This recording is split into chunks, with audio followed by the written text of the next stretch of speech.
દરેક શિક્ષકના મનમાં એક સવાલ તો હંમેશા રહે છે. શીખવવાની જે કળા છે એમાં માસ્ટરી કેવી રીતે મેળવવી, ખરું ને? આ એક એવો સવાલ છે જેનો જવાબ આપણે સૌ ક્યાંક ને ક્યાંક શોધતા હોઈએ છીએ. તો ચલો, આજે આપણે સાથે મળીને આ વિષયને ઊંડાણથી સમજીએ. મતલબ, મૂળ વાત એ છે કે શિક્ષણના આટલા બધા પાસા છે, આટલી બધી સ્કિલ્સ છે, તો એમાં એક સમયે એક પર ધ્યાન કેન્દ્રિત કરીને એમાં માહિર કેવી રીતે બની શકાય? આ એક લક્ષ્ય છે જે દરેક શિક્ષક રાખતા હોય છે, પણ સવાલ એ છે કે આનો કોઈ રસ્તો છે ખરો? જી હા, બિલકુલ છે. અને એનો જવાબ છે માઇક્રો ટીચિંગ. નામ થોડું ટેકનિકલ લાગે, પણ આ પદ્ધતિ એકદમ સરળ અને એટલી જ પાવરફુલ છે. અહીંયા બધું જ એકસાથે શીખવાનો બોજ નથી હોતો, પણ એના બદલે એક સમયે ફક્ત અને ફક્ત એક જ સ્કિલ પર ફોકસ કરવામાં આવે છે. અને આનાથી જ શીખવાની આખી પ્રક્રિયા એકદમ સરળ અને અસરકારક બની જાય છે. તો આજે આપણે શું શું જોવાના છીએ? સૌથી પહેલાં તો માઇક્રો ટીચિંગ છે શું એનો પરિચય મેળવીશું. પછી એનું જે આખું સાયકલ છે એ કેવી રીતે કામ કરે છે એ જોઈશું. એના કેન્દ્રમાં કયા કયા કૌશલ્યો છે એની વાત કરીશું. અને છેલ્લે બે ખૂબ જ અગત્યના કૌશલ્યો, પ્રશ્ન પ્રવાહિતા અને સુદૃઢીકરણ, એના પર થોડી ઊંડાણમાં ચર્ચા કરીશું. તો ચાલો શરૂઆત કરીએ. સૌથી પહેલાં સમજીએ કે માઇક્રો ટીચિંગના મૂળભૂત સિદ્ધાંતો શું છે. આખરે એવું તો શું છે આ પદ્ધતિમાં જે તેને આટલી ખાસ બનાવે છે? જુઓ, આ પદ્ધતિનો આખો સાર એક જ વિચાર પર ટકેલો છે: ઓછું એટલે વધારે. એટલે કે અહીં જથ્થા પર નહીં, પણ ગુણવત્તા પર ભાર મૂકવામાં આવે છે. જ્યારે આપણે નાની નાની બાબતો પર ફોકસ કરીએ છીએ ત્યારે જ મોટા અને સારા પરિણામો મળે છે. અને આ જ માઇક્રો ટીચિંગનો પાયો છે. આ પદ્ધતિની પહેલી અને સૌથી મુખ્ય શરત છે વિદ્યાર્થીઓનું એકદમ નાનું ગ્રુપ. કેટલા? બસ 5 થી 7 વિદ્યાર્થીઓ. આનો ફાયદો શું? ફાયદો એ કે દરેક વિદ્યાર્થી પર પર્સનલી ધ્યાન આપી શકાય છે અને ક્લાસ મેનેજ કરવો પણ એકદમ સહેલો બની જાય છે. હવે બીજી શરત, સમય. અહીંયા શીખવવાનો સમયગાળો પણ ખૂબ જ ટૂંકો રાખવામાં આવે છે, ફક્ત 5 થી 7 મિનિટ.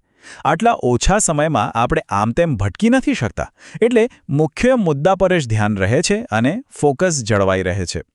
અને હવે આવે છે સૌથી મહત્વનો નિયમ.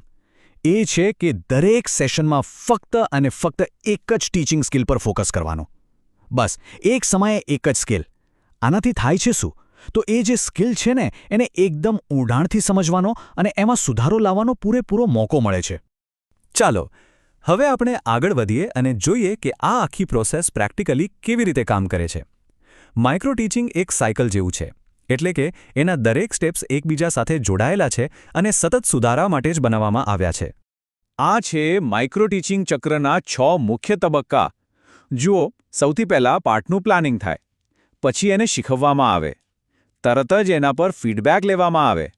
પછી એ ફીડબેકના આધારે ફરીથી પ્લાનિંગ થાય, ફરીથી શીખવવામાં આવે અને છેલ્લે ફરીથી ફીડબેક લેવાય. આ એક સતત ચાલતી સુધારાની પ્રક્રિયા છે.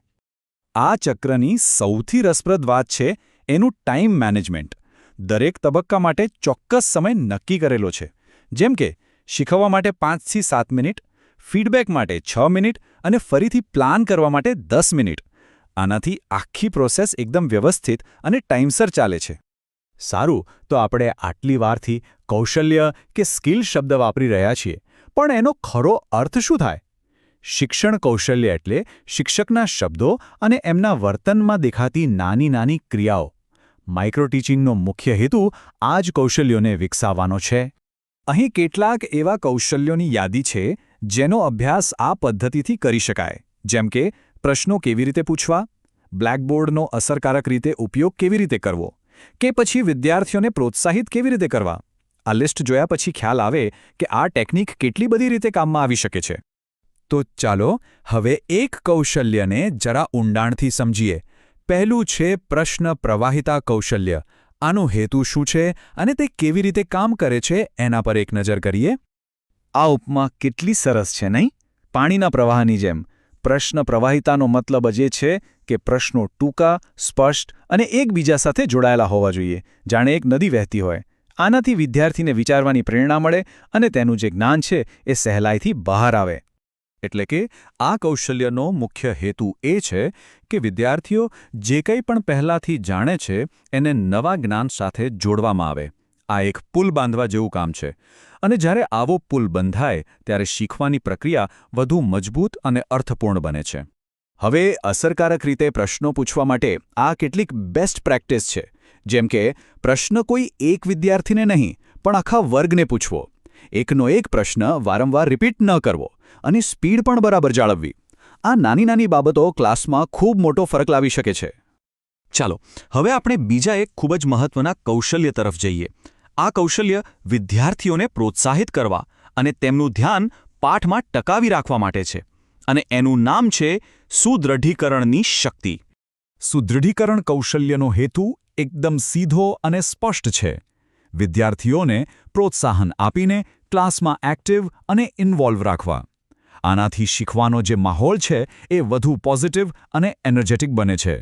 સુદૃઢીકરણના મુખ્યત્વે 2 પ્રકાર છે.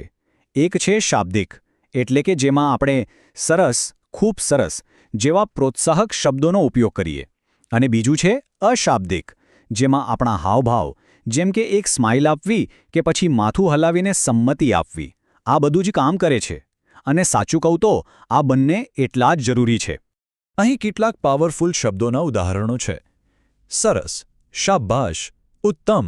આ સાવ સાદા લાગતા શબ્દો છે, પણ એ વિદ્યાર્થીના આત્મવિશ્વાસ પર જબરદસ્ત સકારાત્મક અસર કરી શકે છે. અંતે તો સુદૃઢીકરણ જેવા કૌશલ્યોમાં માસ્ટરી મેળવવાનો મુખ્ય હેતુ એક જ છે. ક્લાસરૂમમાં એક એવું વાતાવરણ બનાવવું જ્યાં દરેક વિદ્યાર્થી સક્રિય રીતે ભાગ લે, શીખવામાં વ્યસ્ત રહે અને અંદરથી પ્રેરિત અનુભવે. તો આ હતી માઇક્રો ટીચિંગની વાત. એક એવી શક્તિશાળી ટેકનિક જે કોઈપણ શિક્ષકને તેમની શીખવવાની કળાને વધુ સારી બનાવવામાં મદદ કરી શકે છે. હવે આ બધું સમજ્યા પછી એક અંતિમ સવાલ વિચારવા જેવો છે કે જો શરૂઆત કરવી હોય તો આમાંથી કયા કૌશલ્ય પર સૌથી પહેલાં કામ કરવાનું પસંદ કરવું જોઈએ.